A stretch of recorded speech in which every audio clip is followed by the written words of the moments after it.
Chair پر میں بیٹھا ہوا ہوں تو میرے جو 7 بندے وہ گئے تھے باہر سے لے کر، ان کا چیکنگ کے لیے وہ اندر چلے گئے، مجھے باہر بٹھا گئے۔ تو عورت آئی تو اس نے اس طرح 2 بار دیکھا تو کہنے لگی ان کو کون لایا ہے؟ تو وہ کہنے لگے ہم لائے۔ انہوں نے کہا تمہیں اور بندہ کوئی نہیں نظر آیا؟ ایسے وہ گرم ہوئی، قریب تھا کہ ان کا گریبان کو پکڑ لیتی۔ تو میں نے کہا بچی بیٹی یہ تو میں حضور کی ناموس کے لیے آیا ہوں یہاں۔ تو میں نے پولیس والوں کو کہا، میں نے کہا جلدی مجھے اندر لے جاؤ ورنہ یہ عورت تو میں مارے گی۔ اب سمجھ آ جائے نا تو پولیس کی وردی پہنے ہوئے بھی سمجھ آ جاتی ہے، کیوں جی؟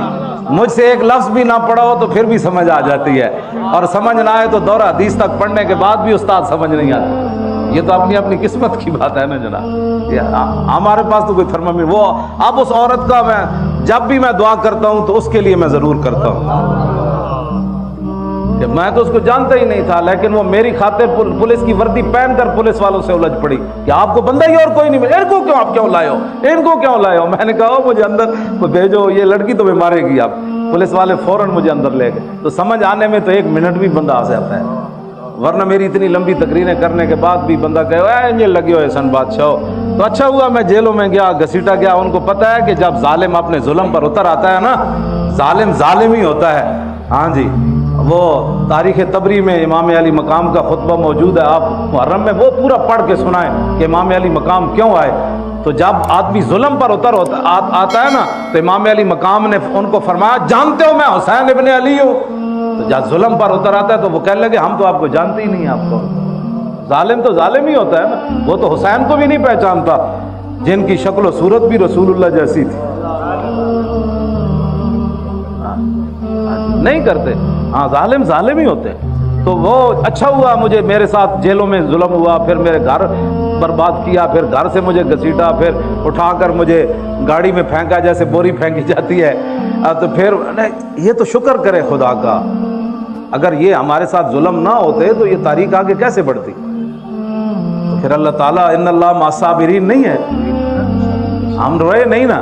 وَلَنَبْلُوَنَّكُمْ یہ آیت تو ہمارے لیے اتری ہے نا، قوم سے مراد آپ اور میں ہی تو ہے، اسے ٹرمپ مراد تھوڑا ہے، اسے مودی تھوڑا مراد ہے۔ وَلَنَبْلُوَنَّكُمْ سے قوم سے کون مراد ہے؟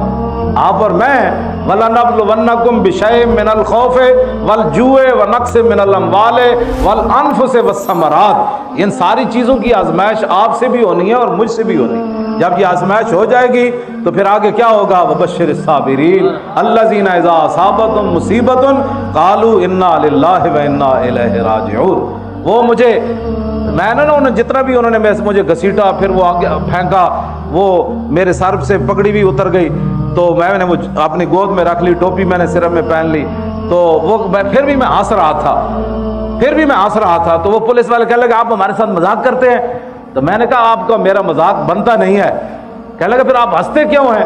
تو میں نے کہا اس لیے میں ہنس رہا ہوں کہ جن کو خوش کرنے کے لیے تم نے میرے گھر اتنا تباہی مچائی، مجھے گھسیٹا اور مجھے ایسے پھینک رہے ہو، اور مجھے تم نے گرم چادر بھی نہیں لینے دی، کہا کہ چل مولوی کو لائے چلو، چلو مولوی کو لائے چلو، یہ مولوی ہے؟ ہاں یہ۔ میں کہا میرا نام خادم حسین۔ کہا اچھا تو ہے، پکڑو اس کو۔ وہ تقریباً 70 کے قریب ان ایسے گنیں پکڑی ہوئی تھی، وہ میرے گھر میں داخل ہوئے۔ کہتا آپ کا نام؟ میں کہا خادم حسین۔ کہتا اچھا پکڑو اس کو، اٹھو۔ میں نے کہا میں اٹھ نہیں سکتا۔ کہنے لگا یہ بہانے کرتا ہے، اس کو گھسیٹو۔ تو مجھے تو میں ہنس رہا تھا، تو وہ کہنے لگے آپ ہنستے کیوں ہیں؟ میں نے کہا جن کو خوش کرنے کے لیے آج جو روتے پھرتے ہمیں کیوں نکالا؟